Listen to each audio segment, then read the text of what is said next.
Tayo'y nakakakita ng pinakamalaking panloloko sa kasaysayan ng tech. Dapat bumababa ang presyo ng AI token dahil sa inobasyon at episyente. Pero ngayong Marso, 2026 ang OpenAI ay nalulugi ng halos $1 at 22 sentimo sa bawat dolyar na kinikita nila. Pinapapaba ng venture capital ang presyo ng artipisyal habang umaasa ang mga kumpanya sa API. Matindi ang magiging dulo nito. Malulugi ang AI startup o ikaw. Lumabas sa mga internal record na na-leak sa press noong unang bahagi ng 2026 na may problema ang OpenAI dahil mas mataas ang gastos kaysa kita nito. Ang gastos para sa 2026 ay nasa pagitan ng $17 bilyong at $25 bilyong na cash. Samantala, ang kita ay nasa 13 hanggang 20 bilyong lang kaya nalulugi ang OpenAI sa bawat kinikita. Hindi ito minsang pagkalugi. Batay sa projection ng kumpanya, aabot sa $115 bilyong ito sa 2029 at hindi pa inaasahan ng kita hanggang malapit na sa 2030. Hindi pwedeng palaging lugi sa bawat benta. Kailangan may baguhin, taasan ng presyo, bawasan ng gastos o magsara ng negosyo. Hindi lang ito para sa OpenAI. Ang Y Combinator ay startup accelerator na katulong maglunsad sa mga kumpanyang tulad ng Airbnb, Stripe at Dropbox.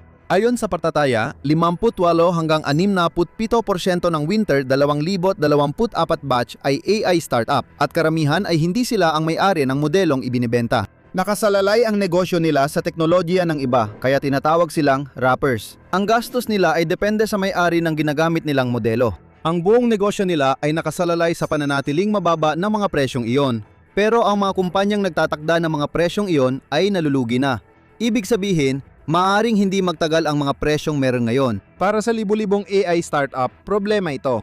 Maaaring mabura ang buwan o taon ng trabaho sa isang billing cycle lang, hindi dahil sa produkto, kundi dahil binago ng supplier ang isang numero sa invoice. Ilang model provider lang ang pinagmumulan ng AI industry, kaya kapag tumaas ang presyo ng isa, damang-dama agad ng lahat. Hindi yun magiging mabagal na pagbagsak, ilang linggo lang ang aabutin nito. Ang AI boom ay parang sugal, malulugi muna, pero inaasang mangibabaw sa merkado bukas. Umaasa silang maayos ng laki ng operasyon ang kita. Pero paano kung hindi? Hindi na bago ang ganitong business model, kilala ito bilang loss leader.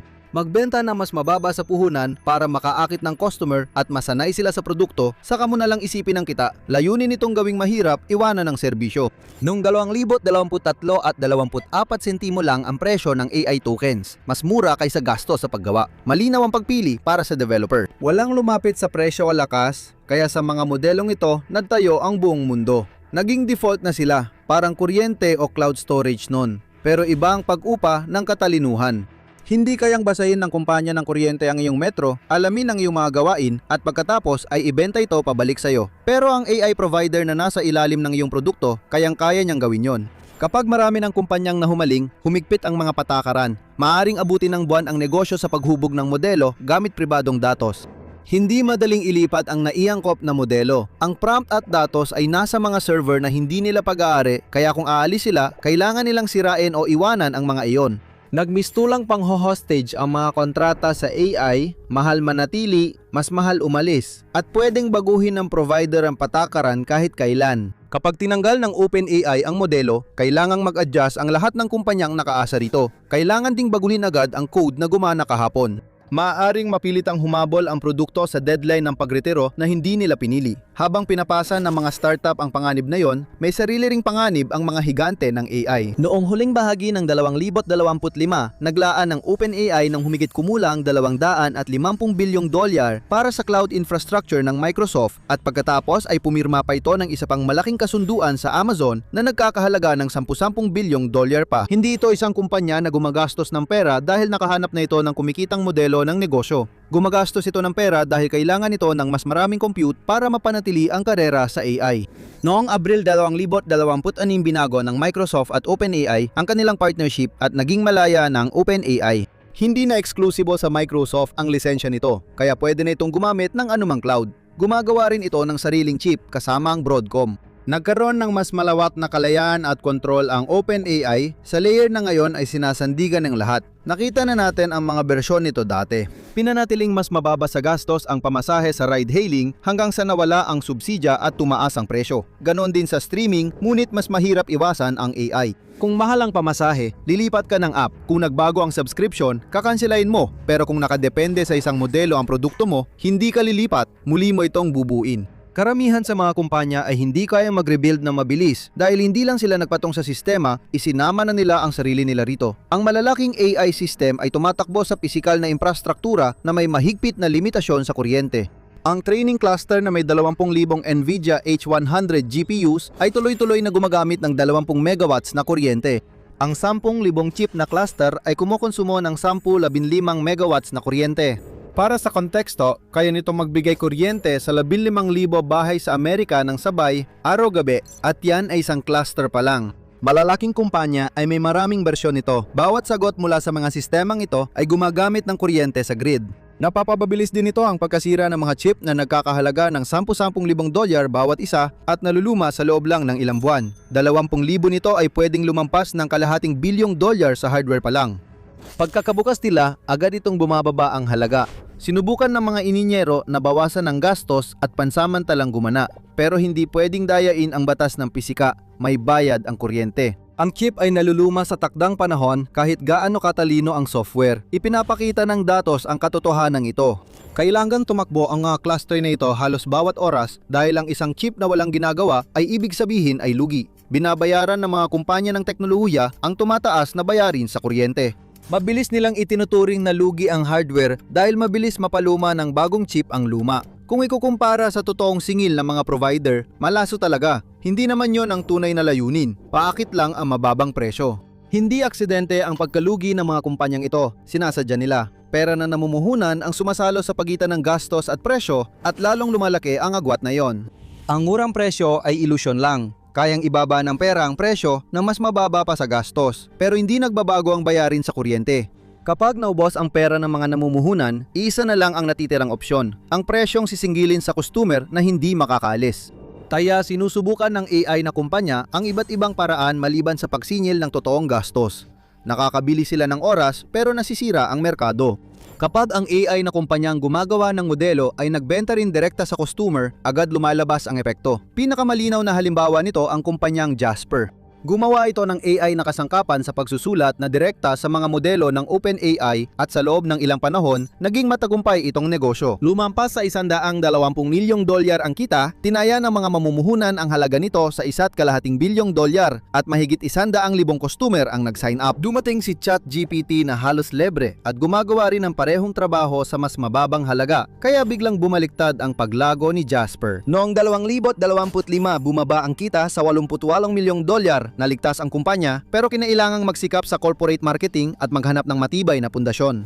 Parang isang gusali na puno ng mga chef. Bawat isa ay umuupa ng maliit na kusina sa itaas at nagluluto para sa kanilang mga customer. Tapos, isang umaga, nagbukas ng sarili niyang restaurant ang may-ari ng gusali sa lobby.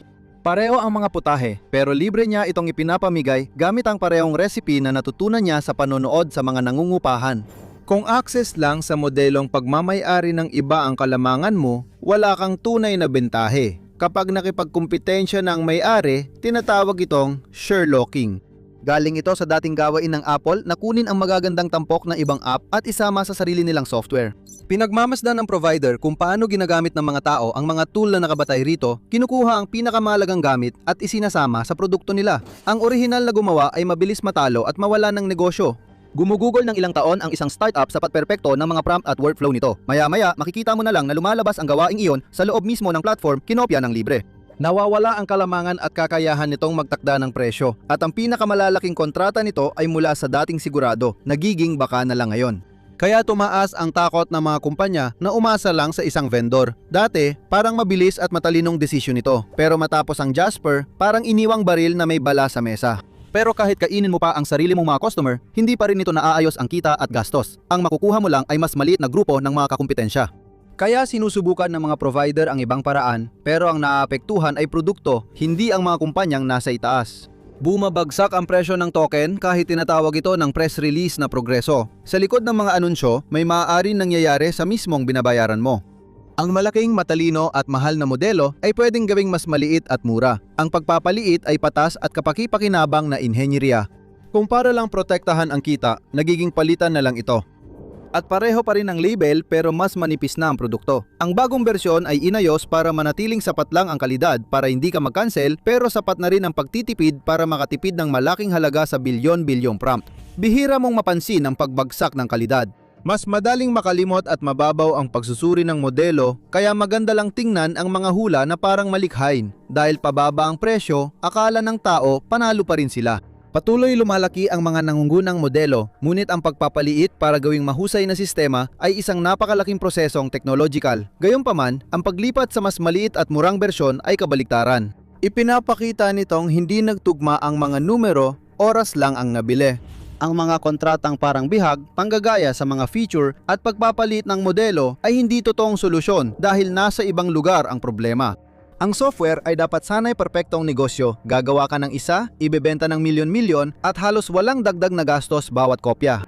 Ang pangakong iyon ang dahilan ng 20 taon ng mataas na halaga ng mga kumpanya na binanggit sa bawat presentasyon kung saan tinawag ang AI na susunod na malaking kwento ng software. Sinira ng silicon ang lahat ng ito. Dahil sa gastos ng AI, ang margin ng OpenAI ay nasa 33% lang. Karaniwan, ang malusok na software business ay may 70 hanggang 80% margin. Dahil sa desperasyon, nagsimulang magbenta ng ads ang OpenAI sa loob ng ChatGPT. Inilunsad ang paunang pagsubok noong Pebrero 2026. Sa 6 na linggo, patakbo ng kumikita ng $100 milyong kada taon at may mahigit 600 advertiser. Matagal nang sinasabi ni Sam Altman na ang ads ay huling option.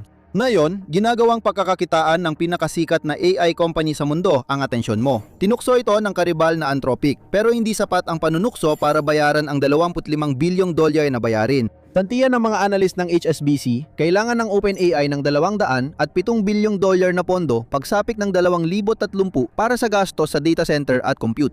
Sam Altman naman ay nangakong makakaroon ng $100 bilyong na kita pagsapit ng 2027, lalo pang lumalaki ang agwat sa mga numerong ito.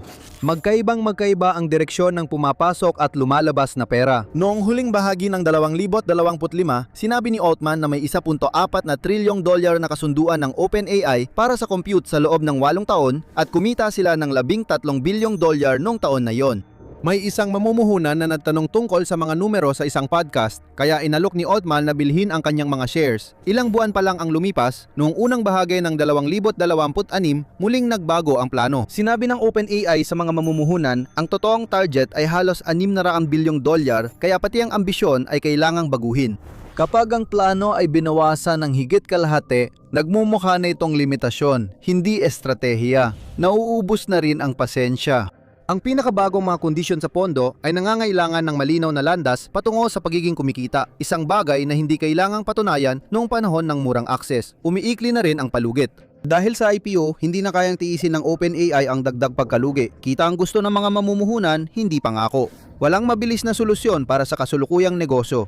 Walang code na makakatanggal sa pangangailangang magpatakbo ng malalaking cluster ng hardware na kailangang palitan bago mabawi ang gastos.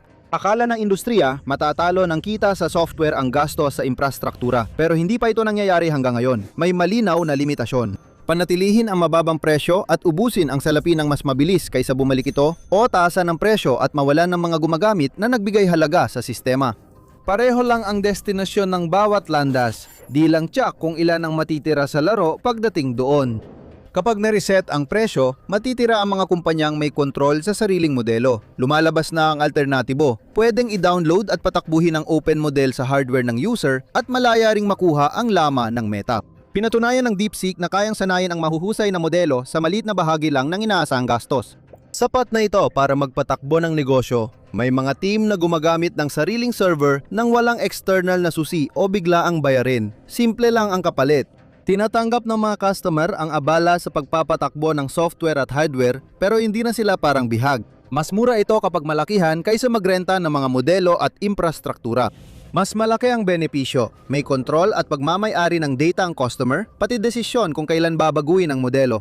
Nagsisimula na ang malaking pagtaboy. Mabilis magsasara ang pinakamaliliit na kumpanyang nakapatong lang sa ibang modelo pagkatapos ng unang totoong pagbabago ng presyo. Ang mid-size na kumpanya ay maghahanap ng kasangkapan at inhinyero na sana'y inupahan na nila noon. Sa pinakamataas na antas, ang pinakamalalaking kumpanya lang ang kayang magpatakbo ng seryosong modelo. Para sa iba, hindi na pagtitipid ang usapan, kundi ang pananatiling buhay. Malaking panganib ang umasa lang sa isang provider para sa kita. Isang decision lang ng iba ay pwedeng mawala agad ang pinagkakakitaan mo. Ang mabilis na kumpanya ay bumubuo ng sariling cluster at inaangkop ang open model gamit ang pribadong datos at ibinabalik sa loob ng kumpanya ang pinakasensitibong gawain. Ang pagmamay-ari ay nangangahulugan din ng bayaring kaya mong tantiyahin. Ang pag-upa ay nangangahulugan ng halagang maaring biglang tumaas anumang buwan. Ang pagmamay-ari ay gastos na maaari mong paghandaan sa loob ng maraming taon. Para sa maraming negosyo, mas mahalaga ito kaysa diskwento. May nabubuong pagkakahati at sa mga susunod na taon, lalabas ito. Sa isang panig ay mga kumpanyang tinuring ang murang tokens bilang permanenteng biyaya. Dito nila ibinatay ang buong istruktura ng gastos nila bilang mga namungupahan na malalaman nilang hindi kanila ang kontrata. Sa kabila, may mga kumpanyang ginamit ang murang mga taon bilang oportunidad. Ginamit nila ito para magsimula at tukuyin ang epektibo. Nakita nila ang daan palabas. Ang pinagkaiba ng dalawang grupo ay timing, hindi pera o talento. Ang isang panig ay nakita ang pababang presyo at inakala nilang magtatadal ito. Ang kabila naman ay nakita itong panandaliang palugit lamang. Alinman sa ikaw ang may control sa hardware na pinapatakbo ng negosyo mo o hinahayaan mong ang isang kumpanyang kailangang pigain ka ang magtakda ng presyo. Ang paghihintay ay may sariling halaga. Habang tumatagal ang customer, mas mabigat ang magiging pagbagsak. Tapos na ang pinakamurang panahon para umalis, na yun na ang susunod na pinakamura. Hindi naging mura ang mga token dahil lang sa teknolohiya. Mura sila dahil may ibang sumasalo ng gastos. Panahon na para bayaran yon.